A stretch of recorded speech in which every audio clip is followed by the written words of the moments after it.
year now because it's just every time I think I have a good idea and I start on, I go, nah, now the movie's turned into something I don't want it to be. So a lot of times for me, I might come up with an ending, a good beginning and a good ending, and I say, okay, now how am I going to get to this point? Well, I see a lot of movies, they have a good premise for a movie, but they don't know how to end them, and I would hate to do that, just come up with an ending that, just have a good story and not come up with a good ending for it. So, we just basically make up stuff. Right, yeah. I can write for, I don't know, just a cheerleader trying to make it on a team. Right. I never experienced that, but I can get inside her head and say, I know what that would be like, But no, I've never did any of the stuff that the characters do, Well, I worked law enforcement for a while, and I worked with a lot of inmates, so I did see situations where inmates might get out of jail, and a couple of days later they're back in because they couldn't get out of their own way, pretty much, Mm-hmm. And so maybe a portion of mine might be from some experience where I've seen people do crazy things, or it might be similar to what happened to them, but not really based on them. Most of the time on the set it's me and him, and this is our other brother passed. Right.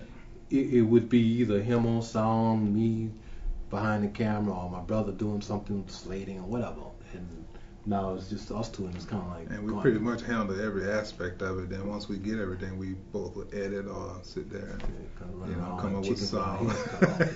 And in the middle, we both work at the post office in the middle of all that, and that's not exactly jobs that easy. Yeah, don't allow you peace of mind, in other words. So, cinematographer guy, but if I'm in a shot, I'll either give the camera to him, or we have another brother who's not in the shot. That's who's gonna do it. And then we're fortunate enough to have actors who aren't vain actors. They're not beneath pushing a dolly or something like that. So they'll be like our PAs or whatever, and it keeps the set small and comfortable, and everybody likes each other. So, and but if there's anybody that knew that we're working with, it's going to mostly be an actor, not so much a crew person, because we know all that stuff ourselves. Right. I like directing. I like creating the slick stuff that we get away with sometimes when you pull something over on somebody. When we know what we did in that scene, but when the average person look at it, it's like they don't know. It's like they think that person really jumped over a fence or whatever, but not knowing that it was just a close-up of a gate. They stepped over it, stuff like that. I like pulling that kind of illusions. And believe it or not, I like editing. I mean, most people hate editing films, but I really enjoy it. I just like watching the thing, just take off and become something, going from just video clips and audio just to becoming the full movie. Finished product.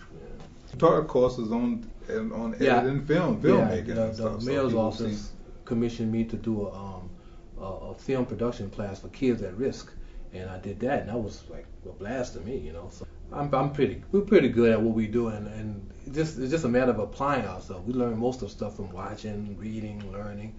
You can learn a lot of stuff from just being on the set of another film and say, okay, and that's why he's doing that to the camera. That's why I just. And you can pick up from the things that work and the things that don't work. Yeah, you just go out what you don't think you like, and then you use what you like.